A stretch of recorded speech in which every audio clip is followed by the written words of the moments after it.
Sungai Brantas itu kan sangat lebar, sehingga disebut Segoro Nanggung. Karena itu juga bisa menjadi pembatas antara Kerajaan Panjalu dan Jonggol-o. Iya, saking lebare sampai pinggir sungai baik yang di sisi barat ataupun sisi timur tidak terlihat. Iya, makanya bisa mencegah perang besar antara Panjalu dan Jonggol-o. Karena senjata apapun tidak akan bisa melewati, bahkan berenang pun tidak akan sanggup. Jadi kalau dibayangkan dengan kondisi seperti yang sekarang ya, misalnya kayak Selat Madura aja, yang saat ini masih digunakan oleh TNI AL untuk syarat wajib lulusan siswa perwiranya, kan itu artinya kalau masih selebar Selat Madura kan masih bisa diseberangi ya dengan berenang. Wah, berarti Sungai Brantas lebih lebar lagi dari itu ya.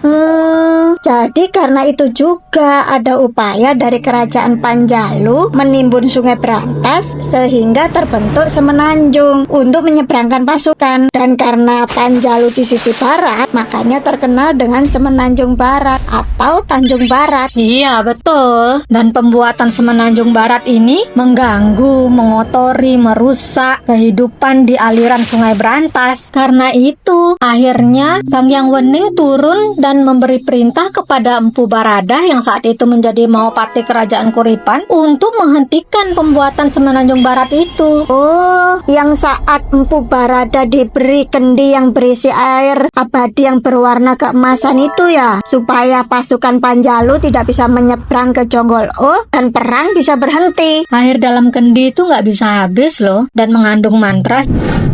Siapapun yang nyebrang dengan tujuan perang pasti akan kalah.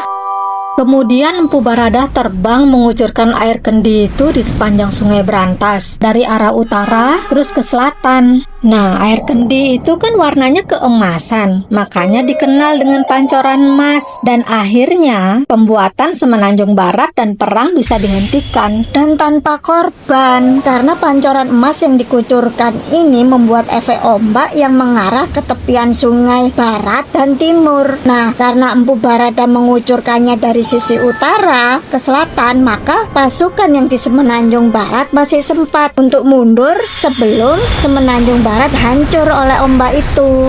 Jadi dari peristiwa tindakan Empu Baradah ini, maka harusnya ada daerah yang namanya Tanjung Barat dan Pancoran. Nah, kalau yang katanya Brantas yang sekarang ini, adanya di mana daerah itu? Lala sik repote lho. Gak ate pusing yo. Delok nah petae. Gawe opo gawe Tanjung, mancurno banyu. Lah jawil-jawilan wis iso kok. Wong gak belah blas.